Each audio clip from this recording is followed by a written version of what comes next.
Hi friends, ഒരുപാട് പഴുത്ത് പോയ പഴം നമ്മൾ കളയാറാണ് പതിവ് അല്ലേ. പക്ഷെ നമുക്ക് എന്തെങ്കിലും ഉണ്ടാക്കാൻ അറിയാമെങ്കിൽ നമുക്കത് കളയേണ്ട ആവശ്യമില്ല. നമുക്ക് എന്തെങ്കിലും കുട്ടികൾക്ക് ഉണ്ടാക്കി കൊടുക്കാം, നമ്മളും കഴിക്കും, കുട്ടികൾക്ക് ഇഷ്ടമാവും. അപ്പം ഞാൻ അത് ഒരുപാടങ്ങ് പഴുത്ത് നല്ല കറുത്ത് പോയി കേട്ടോ. അപ്പോൾ ഇത് നമ്മൾ കളയൊന്നും വേണ്ട, നമുക്കിത് വെച്ചിട്ട് നല്ല 2 സ്നാക്സ് ഉണ്ടാക്കിയെടുക്കാം.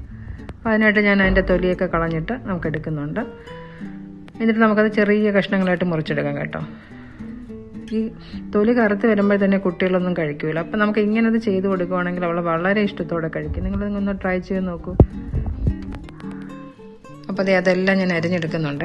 ബാക്കിയുള്ളത് ഞാൻ അതുപോലെ അരിഞ്ഞെടുത്തിട്ടുണ്ട്. ഇനി ഞാൻ കുറച്ച് ശർക്കര ഉരുകാനായിട്ട് വെച്ചിട്ടുണ്ട്. അപ്പോൾ കുറച്ചേ എടുത്തിട്ടുള്ളൂ, ഒരു 1/4 കഷ്ണം ശർക്കരയാണ് ഞാൻ എടുത്തത്. കാരണം മധുരം ഒരുപാടാണല്ലോ പഴത്തിന്. അപ്പോൾ നമ്മൾ അതിനനുസരിച്ച് ചേർത്താൽ മതി. ശർക്കര ഇഷ്ടമല്ലാത്തവർക്ക് പഞ്ചസാര ചേർത്ത് കൊടുക്കാം കേട്ടോ. അപ്പോൾ ഞാൻ കുറച്ച് അണ്ടിപ്പരിപ്പ്, മുന്തിരി അതൊക്കെ എടുത്തിട്ടുണ്ട്, ഈന്തപ്പഴം, അങ്ങനെയുള്ള സാധനങ്ങളൊക്കെ ഞാൻ എടുത്ത് വെച്ചിട്ടുണ്ട്. ഇനി നമുക്കൊരു പാൻ എടുത്തിട്ട് അതിലോട്ടിട്ട് കൊടുക്കാം. വെള്ളമൊന്നും ഒഴിച്ച് കളയരുത്, വെള്ളം ഒഴിക്കാതെ വേണം നമ്മളിത് ഈ പഴം അതിലോട്ടിട്ട് കൊടുക്കാം. എന്നിട്ട് നന്നായിട്ട് നമുക്കതൊന്ന് ഇളക്കി കൊടുക്കാം. ഇനി നമുക്ക് കുറച്ച് നെയ്യ് ഞാൻ ചേർത്തെടുത്തിട്ടുണ്ടായിരുന്നു കേട്ടോ. അപ്പം നെയ്യും കൂടെ ഒഴിച്ച് കൊടുത്തിട്ട് നന്നായിട്ട് ഒന്ന് മിക്സ് ചെയ്തെടുക്കാം. ഒരുപാടങ്ങ് ഉടച്ച് കളയേണ്ട ആവശ്യമില്ല, കുറച്ചൊന്ന് കടിക്കാൻ കിട്ടുന്ന പരുവത്തിലാണ് നമ്മൾ എടുക്കാനേ. ഇനി നമ്മൾ ഉരുക്കി വെച്ചിരുന്ന ശർക്കരയില്ല, അത് അതിലോട്ട് ഒഴിച്ചു കൊടുക്കാം. ഞാൻ കുറച്ച് ശർക്കര എടുത്തിട്ടുള്ളൂ, കാരണം ഒരുപാട് മധുരമായിപ്പോവും, അതുകൊണ്ടാണ് കുറച്ച് ശർക്കര എടുത്തത്. ശർക്കര ഇല്ലെങ്കിൽ 2-3 സ്പൂൺ പഞ്ചസാര ഇട്ട് കൊടുത്താലും മതി.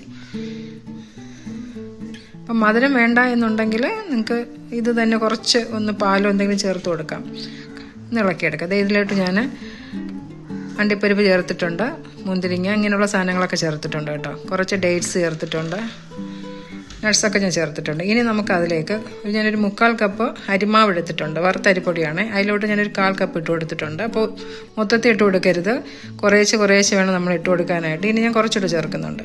അപ്പോൾ എനിക്കൊരു 1/2 കപ്പ് അരിപ്പൊടിയാണ് ആവശ്യമായിട്ട് വന്നത് കേട്ടോ. അപ്പോൾ അതും കൂടെ ചേർത്ത് കൊടുത്തിട്ട് നന്നായിട്ട് ഇളക്കി കൊടുക്കുക. കാരണം അവിടെ ഇങ്ങനെ മാവ് പിടിച്ചിരിക്കാൻ പാടില്ല, നന്നായിട്ട് മിക്സ് ചെയ്തെടുക്കണം.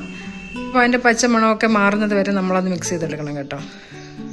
അപ്പം നിങ്ങളുടെ ഡ്രൈ ഫ്രൂട്ട്സൊക്കെ ഉണ്ടെങ്കിൽ അതൊക്കെ വേണേൽ ചേർത്ത് കൊടുക്കാം. ഞാനിവിടെ ബദാമും അണ്ടിപ്പരിപ്പും കുറച്ച് മുന്തിരിങ്ങ പിന്നെ ഡേറ്റ്സ് അതൊക്കെ കൂടെ ചെറുതായിട്ട് അരിഞ്ഞാണ് ചേർത്ത് കൊടുത്തത്. ഇനി കുറച്ച് നെയ്യ് കൂടെ ചേർത്ത് കൊടുത്തിട്ട് വീണ്ടും നമുക്കിതൊക്കെ ഒന്ന് ഇവിടെ മിക്സ് ചെയ്തെടുക്കാം. അപ്പോൾ നെയ്യ് ചേർക്കുമ്പോഴാണ് നല്ലൊരു ടേസ്റ്റ് കിട്ടും കേട്ടോ. അപ്പോൾ നന്നായിട്ട് നമുക്കതൊന്ന് മിക്സ് ചെയ്തെടുക്കാം. ഇപ്പോൾ നന്നായി മിക്സായി വന്നിട്ടുണ്ട്. ഇതിപ്പോൾ നമുക്ക് നല്ല ഡ്രൈ ആയിട്ട് വരണം. ഇതിപ്പോൾ നല്ല ഡ്രൈ ആയിട്ട് വന്നിട്ടുണ്ട്. ഈ പരുവത്തിൽ വേണം ഇരിക്കാനായിട്ട്. ഇനി ഞാൻ കയ്യിൽ കുറച്ച് നെയ്യ് തടവി കൊടുക്കുന്നുണ്ട്. ഇനി നമുക്ക് അതിനൊന്ന് ബോൾസ് ആക്കി എടുക്കാം. നിങ്ങൾക്ക് ഏത് ഷേപ്പിലാണോ എടുക്കേണ്ടത് ആവശ്യം അതനുസരിച്ച് എടുക്കുക. ഞാനിവിടെ ബോൾ ഷേപ്പിലാണ് എടുത്തിരിക്കുന്നത്. ഇനി ഞാൻ കുറച്ച് ബ്രെഡ് ക്രംസ് എടുത്തിട്ടുണ്ട്. ഇത് നമുക്ക് അതിലോട്ടൊന്ന് കോട്ട് ചെയ്തെടുക്കാം. നിങ്ങൾക്ക് വേണമെങ്കിൽ ഓവൽ ഷേപ്പിലെടുക്കാം. അപ്പോൾ അതൊക്കെ നിങ്ങളുടെ ഇഷ്ടം. ഞാനിവിടെ ബോൾ ഷേപ്പിലാണ് എടുത്തിരിക്കുന്നത്. എന്നിട്ട് ഞാൻ ആ ബ്രെഡ് ക്രംസിലോട്ട് കോട്ട് ചെയ്തെടുക്കുന്നുണ്ട്. അപ്പോൾ മാറ്റി വയ്ക്കുന്നുണ്ട്. ഇനി നമുക്ക് ബാക്കിയുള്ളത് അങ്ങനെ തന്നെ ചെയ്തെടുക്കാം കേട്ടോ. നിങ്ങളുടെ ആവശ്യത്തിനനുസരിച്ച് നിങ്ങൾ ആ ബോൾസിൻ്റെ വലിപ്പം കൂട്ടുകയോ കുറയ്ക്കുകയോ ഒക്കെ ചെയ്യുക, അതൊക്കെ നിങ്ങളുടെ ഇഷ്ടം.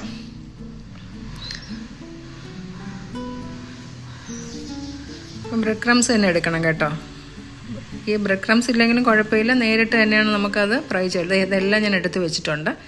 ഇനി ഇതേ പഴത്തിൻ്റെ ആ മിക്സ് വെച്ചിട്ട് തന്നെ നമുക്ക് വേറൊരു പലഹാരം കൂടി ഉണ്ടാക്കിയെടുക്കാം കേട്ടോ. അത് കുറച്ചുകൂടി ഹെൽത്തിയാണ്, കാരണം ഞാൻ വാഴയിലയിലാണ് അത് ഇതാക്കി എടുക്കുന്നത്, വേവിച്ചെടുക്കുന്നത്. അപ്പോൾ ഞാൻ ഒരു ചെറിയൊരു കഷ്ണം വാഴയില എടുത്തിട്ടുണ്ട്. അതിലേക്ക് ഞാൻ കുറച്ച് നെയ്യ് തടവി കൊടുക്കുന്നുണ്ട്. ഇനി നമ്മുടെ മിക്സില്ലേ, പഴത്തിൻ്റെ ആ മിക്സ് നമുക്കൊരു വലിയൊരു ബോളാക്കി എടുക്കാം കേട്ടോ. എന്നിട്ട് നമുക്ക് അതിലോട്ട് വെച്ച് പരത്തി കൊടുക്കാം. ഇനി നമുക്ക് മാവൊന്നും ചേർക്കണ്ട, ഇതിൽ വേറെ ഒന്നും ചേർക്കണ്ട, ഇങ്ങനെ തന്നെ നമുക്കൊന്ന് പരത്തി കൊടുക്കാം. കുറച്ച് നെയ്യ് തടവണം കേട്ടോ. എന്നിട്ട് വേണം നമ്മളിതൊന്ന് പരത്തി കൊടുക്കാനായിട്ട്. കുറച്ചൊന്ന് കട്ടിക്ക് വേണം നമ്മളതിനെ റെഡിയാക്കി എടുക്കാം കേട്ടോ. അപ്പോൾ വാഴയിലൊക്കെ ചെയ്യുമ്പോൾ കുറച്ചുകൂടെ നല്ലൊരു ടേസ്റ്റ് കിട്ടും. നമുക്കതങ്ങ് മടക്കി വയ്ക്കാം. നമ്മൾ ഇലയപ്പൊക്കെ ഉണ്ടാക്കില്ല, അതുപോലെ തന്നെ നമുക്കതങ്ങ് മടക്കി കൊടുക്കാം. ഇനി ബാക്കിയുള്ള മാവ് നമുക്ക് ഇതുപോലെ തന്നെ, മാവെല്ലാം നമ്മുടെ ഏത്തപ്പഴത്തിൻ്റെ കൂട്ട് ബാക്കിയുള്ളതെല്ലാം ഞാൻ ഇതുപോലെ ചെയ്തെടുത്തിട്ടുണ്ട്. അപ്പോൾ ഞാൻ 2 സ്നാക്സ് ഉണ്ടാക്കിയല്ലോ. അപ്പോൾ ഇനി നമുക്ക് സ്റ്റീം ചെയ്ത് വെക്കാം കേട്ടോ. സ്റ്റീമർ വെച്ചിട്ടുണ്ട് ഞാൻ. അതിലോട്ട് ഇഡ്ഡലി പാത്രമോ ഏതാണെന്ന് വെച്ചാൽ അത് വെച്ചിട്ട് നമുക്ക് അതൊന്ന് വേവിച്ചെടുക്കാം. ഇത് നമുക്കത് മൂടി വെച്ചിട്ട് അത് മാറ്റി വയ്ക്കാം കേട്ടോ. ഇനി നമ്മൾ നേരത്തെ ബോളാക്കി വെച്ചത് അത് നമുക്കൊന്ന് ഫ്രൈ ചെയ്തെടുക്കണം. അതിനായിട്ട് ഞാനൊരു അടുപ്പത്ത് ഒരു ചീനിച്ചട്ടി വെച്ചിട്ട് ഓയിൽ ഒഴിച്ചു കൊടുത്തിട്ടുണ്ട്. ഇനി നമുക്ക് ചൂടായ എണ്ണയിലോട്ട് ഇട്ട് കൊടുക്കാം. നിങ്ങൾക്ക് അല്ലെങ്കിൽ ഒരുപാട് എണ്ണ വേണ്ട എന്നുണ്ടെങ്കിൽ ചെറുതായിട്ടൊന്ന് ഷാലോ ഫ്രൈ ചെയ്തെടുത്താൽ, കാരണം എല്ലാം വെന്തതാണല്ലോ, അതുകൊണ്ട് നിങ്ങൾക്കൊന്ന് ഷാലോ ഫ്രൈ ചെയ്തെടുത്താലും മതി. അങ്ങനെയാണെങ്കിലും കുഴപ്പമില്ല. ഞാൻ അങ്ങനെ ചെയ്തെടുത്തിട്ടുണ്ടായിരുന്നു കേട്ടോ. കുറച്ച് എണ്ണ ഒഴിച്ചിട്ട് ഒന്ന് തിരിച്ച് മറച്ചു വിട്ടതൊന്ന് റെഡിയാക്കി എടുത്തു, ഒന്ന് മൂപ്പിച്ചെടുത്തു, അത്ര തന്നെ. ഇതാണെങ്കിൽ കുറച്ച് എണ്ണ കൂടെ വേണ്ടി വരും, അതിനാണ് ഇങ്ങനെ ചെയ്തത് കേട്ടോ, ഡീപ്പ് ഫ്രൈ ചെയ്തെടുത്തത്. അപ്പം ഇങ്ങനെ ഇഷ്ടമല്ലാത്തവർക്ക് അതുപോലെ ചെയ്യാം. കുറച്ച് എണ്ണ ഒഴിച്ചിട്ട് ഷാലോ ഫ്രൈ ചെയ്ത് എടുക്കാം. അപ്പോൾ അതൊക്കെ നിങ്ങളുടെ ഇഷ്ടം പോലെ നിങ്ങൾ ചെയ്യണം കേട്ടോ. എന്തായാലും നല്ല കിടുക്കാച്ച് 2 പലഹാരങ്ങളായിരുന്നു. നല്ല ടേസ്റ്റ് ആയിരുന്നു. എല്ലാവരും വീട്ടിൽ കഴിക്കുകയും ചെയ്തു. നല്ല ടേസ്റ്റ് ആയിരുന്നു കേട്ടോ. നിങ്ങളൊന്ന് ട്രൈ ചെയ്ത് നോക്കണേ. ഇതേ നേരത്തെ നമ്മുടെ ഏത്തപ്പഴം ഇലയപ്പം റെഡി ആയിട്ടുണ്ട്. എല്ലാം നന്നായിട്ട് വെന്ത് വന്നിട്ടുണ്ട്. ഇനി നമുക്ക് എടുക്കാം. നല്ല ചൂടാണ്. അപ്പോൾ ഇതൊക്കെ എടുക്കാൻ നമ്മൾ വളരെ ശ്രദ്ധിച്ചുകൊണ്ട് എടുക്കാം കേട്ടോ.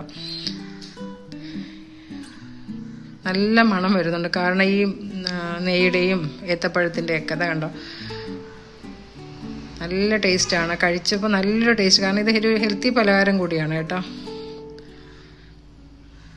ആ ഡേറ്റ്സിൻ്റെ ഒരു കഷ്ണമാണ് അവിടെ കറുത്തതായിട്ട് കാണുന്നത് കേട്ടോ.